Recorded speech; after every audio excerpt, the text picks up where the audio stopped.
Hi, Jeff Adorno with Earthwalker. I'm harvesting Tipi poles because I'm making a Tipi dwelling. I already have the canvas and I just need to harvest the poles. Lodgepole pine are the ideal lodge poles for the Tipi. This is a perfect example of a nice stand. This is where the trees are reaching straight up, no bends. They have nice sun exposure. So I'm gonna harvest some Tipi poles here. Two tools I won't leave home without in order to get the job done. First off, this is parang. It's full tang, made by Condor in South America. This blade has a nice weight to it for chopping, and then for clearing. I can even do fine work. I've been skinning with this as well. Feels great balance. Love this parang. Also, for getting clean cuts, I'm a real big fan of the Sven saw. It's very lightweight. If I'm winter camping, I'll bring this to reduce lots of fuel wood. It only takes a couple seconds to turn into a triangular saw, which is far superior than a straight saw that you're just using like this. So it opens up like so and fits together. Triangulate. And I can reduce lots of wood with this in no time. Sven saw, made in Sweden. They come in a couple different sizes.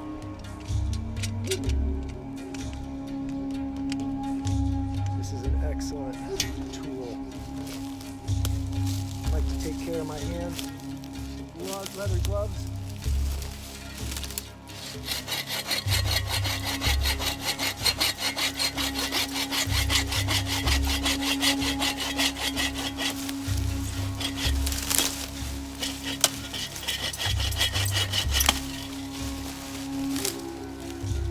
Quick work of that Sven saw. Huge fan.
Transport a few at a time.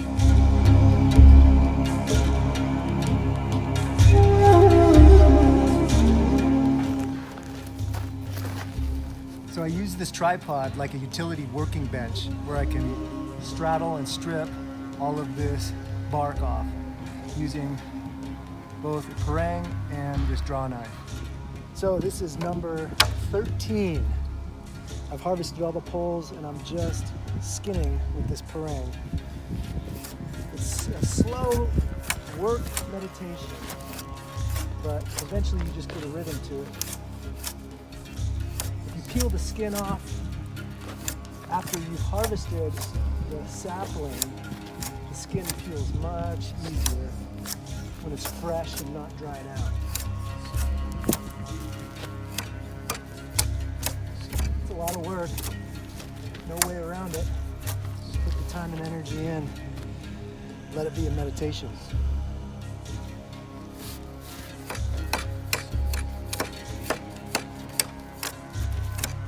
I've noticed that if you hit a knot, you don't want to get directly into it.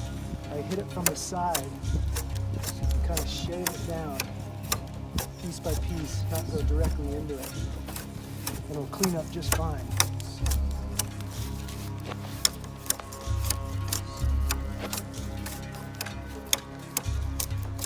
Sometimes it checks a little bit, but you can smooth it out. Make sure your tool you're working with is plenty sharp. You shouldn't have a problem.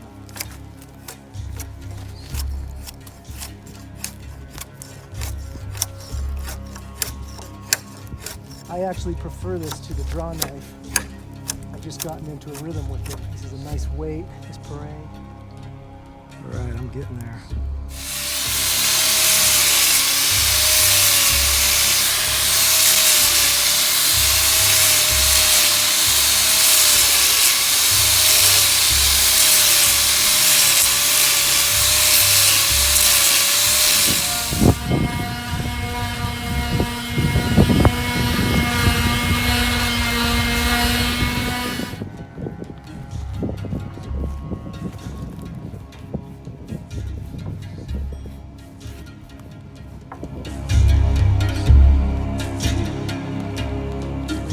I brought in a bunch of earth and I leveled out the land, and I've just added pea gravel.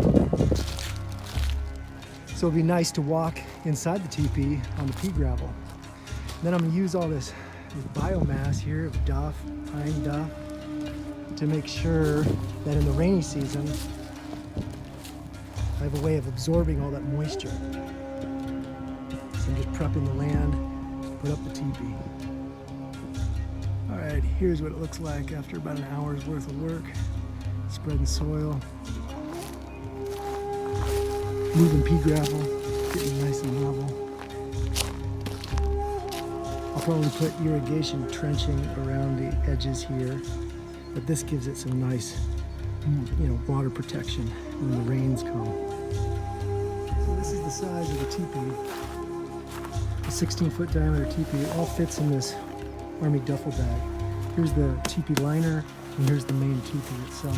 It all fits in that duffel bag and stores. It's taken me many weeks to harvest this set of teepee poles. For the third time I've harvested a set. Now I'd like to talk a little bit about what it takes. I've walked you through the steps, and now here's the finished product. There's 18 teepee poles in this set. According to the publication Sioux Teepee, it lays out the exact configuration of how you're going to create an oval of teepee poles.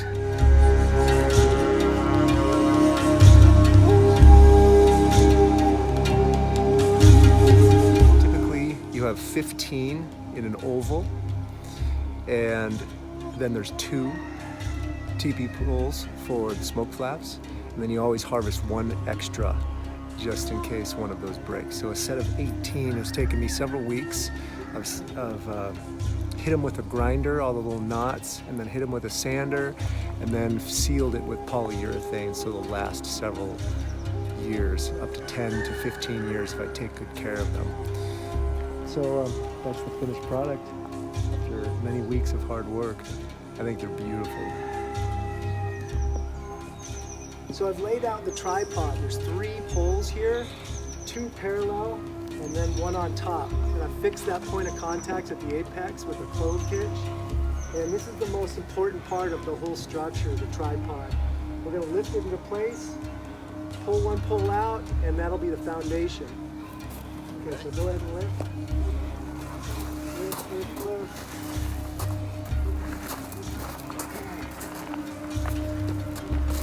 Right there.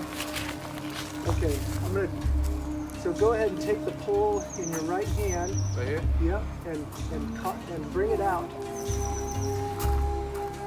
Keep going, keep going, keep going. Put it right where that rock is. Yeah, that's it. All right. Once the tripod is up, you lay in individual poles in 3 quadrants, 4 poles at a time. Then you wrap roughly 4 times around with the strong manila rope. Fix that down with a stake, and then the last pole that goes in is the lodge pole that the canvas is attached to. You peg it up front and you're good to go. Stake it down and you have a nice teepee dwelling.